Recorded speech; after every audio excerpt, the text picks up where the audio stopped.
من حال ادامه دادن ندارم صادقانه، یعنی به زور دارم ادامه میدم. هر جای این ماجرا استاپ بشه من دیگه راضیم، چون زندگی دیگه عیان شده، دیگه تلخیاش عیان شده، دیگه خود دیگه دستش رو شده برای ما و دیگه چیزی نیست برای ادامه دادن.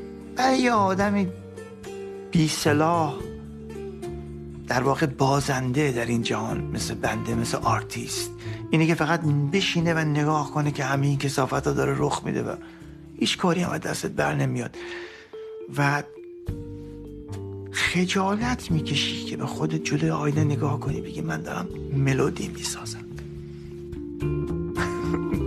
مثلا ملودی ساختن چیه بابا؟ یعنی مثلا من چه کارم در این جهان به عنوان یه آرتیست؟ یعنی خوشا به حال اون آدمایی که میتونن چند تا کار عملی بکنن. اون